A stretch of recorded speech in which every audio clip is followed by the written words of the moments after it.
Let's get a little personal now.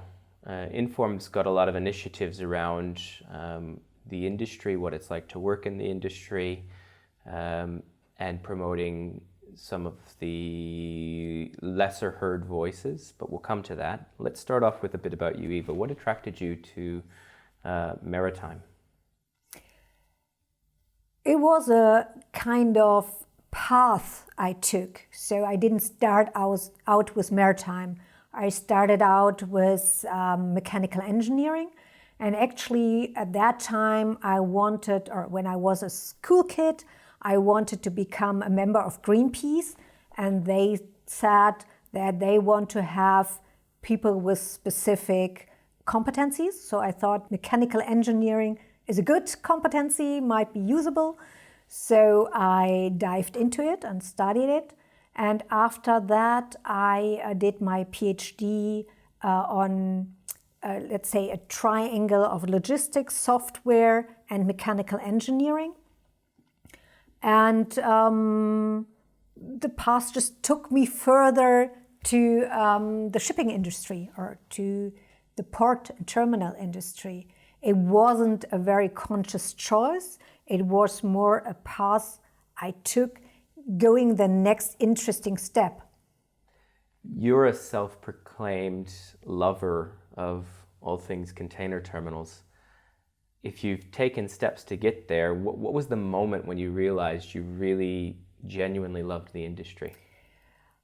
Pretty early on during my work for Inform, I was part of the CTB project, and that was so amazing to have, let's say, the challenge and the ability to automate the equipment, to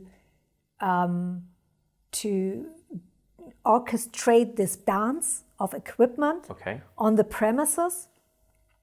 I thought that was really fascinating, and it was a challenging project, so it took some time and took a lot of energy from everybody. But I always thought when I retire in the future, I will take a camping deck chair and just sit down and look at this fabulous terminal with this huge equipment running around. I think it was pure fascination, and I loved it. So that was the moment I thought, yeah, you are where you are supposed to be. Inform is currently a voice for millennials through your Millennial and Maritime series, which you brought to the industry last year in 2019 and are bringing again this year. Why have you elected to give millennials a voice in the industry? From my perspective, it's more also about diversity. And diversity has the goal to integrate thought diversity, to not only look at the world from one angle. If you have, like Germany, I think it's 1.1% of the world population.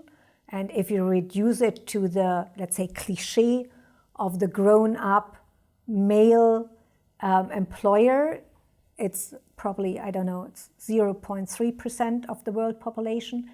To be able to tackle challenges of the future and to also reflect your customers' needs, you have to have diversity. Only that is really sustainable.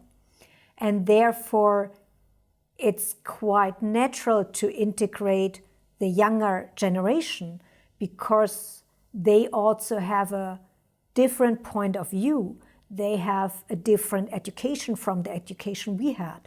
They are more technology versatile, I'm not sure if I pronounce it rightly, than we are, or than my generation is. So I think it's a no-brainer to give them a voice and to hear what they have to bring to the table and how they want to have their future shaped and how they can help us along to have a vision of the future, where we want to go. Actually, it's their future, and we are more the pathway to this future. It's their future. And also, I'm always a bit smiling about this millennial topic. I think it's important, but I think we have to look further to the generation, as I just read, is called the Linksters. So Generation Z. Right? Because as an industry, we need this next generation. We have to be attractive for this generation. And the millennials are in a way already in the industry, or they might have settled in other industries. And then, okay, we can, grab them and pull them out of other industries and integrate them. But we also have to attract the younger generation. And it's difficult to tell them, okay, YouTuber might not be the most interesting job of the future, but the container industry is really interesting. And a container is not in itself, for young people, the most interesting object. It's, let's say, an explainable, or it needs explanation. It needs some fancy coloring and some things to attract the younger generation. And the industry is so diverse, and it has so many needs for good people, and it has so many topics it covers. It's a really, really interesting field to work in, because you have so many possibilities within this field. And to bring this to the young generation and to tell the story so that they know about it is very important. You talked about the word diversity. Diversity certainly goes well beyond age demographics. It will look at gender demographics, ethnicity. From a gender perspective, you also noted subtly that if we reduce the population to white male, our industry is very heavily male based, dominant.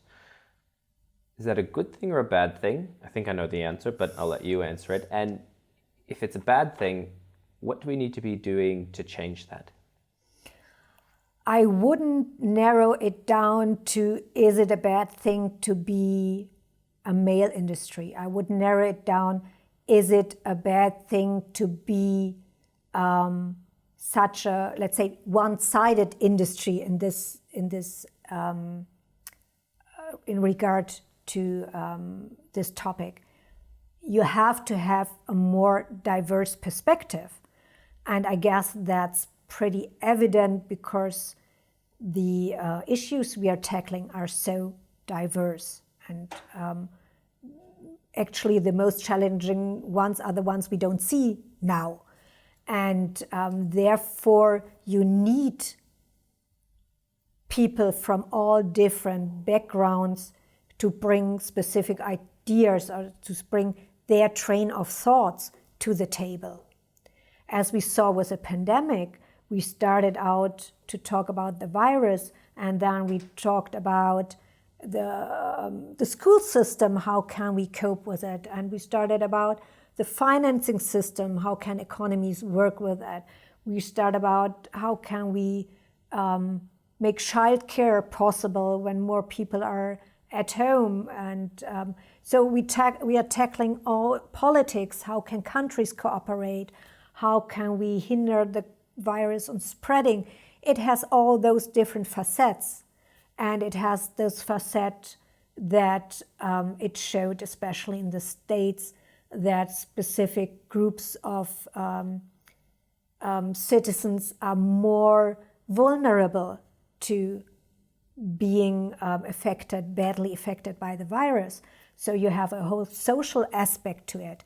And that can't be, all those problems can't be tackled by just one group of society. It's just impossible. Be it women, be it men, it doesn't matter.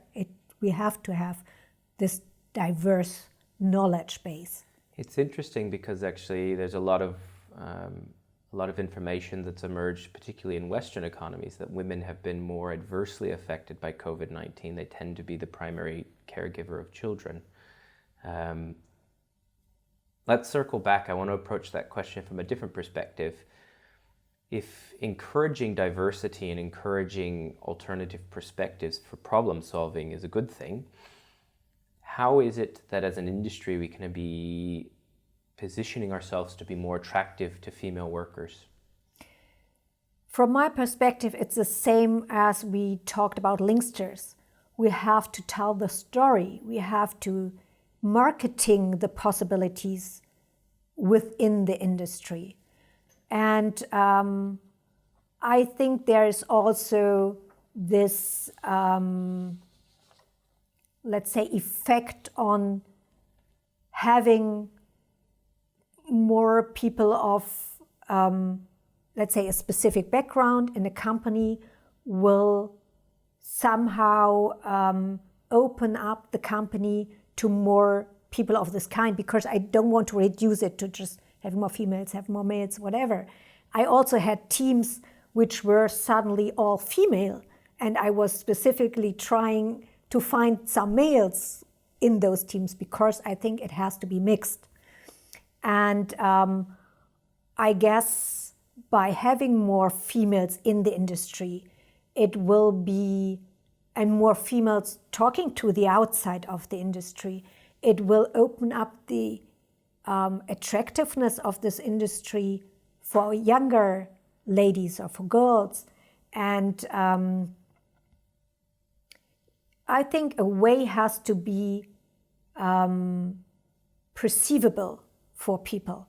And when kids decide where do I want to go, they have to know about the way, they have to see role models going this way, because then you can imagine to take this path, which might take you somewhere differently, but it's part of your reality, or it can become part of your reality.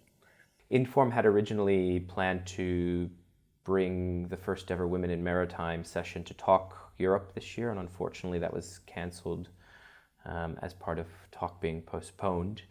In its place, are you looking at an alternative way to promote women voices for the younger generations as you've described? We enjoyed a lot to do interviews with prominent voices in the industry. And we thought about it might be a very good idea, and we will take this approach to do interviews with prominent women in the industry, and therefore to give them more of a voice and to make them more visible to everybody, and also perhaps to a younger generation. Eva, that brings us to the end of our interview. I hope you've enjoyed it as much as I have. In closing, what is the one golden piece of advice you would love to leave for our industry and the port technology readership? What I experienced in the industry is that one of the most decisive strengths of the industry are the people in the industry.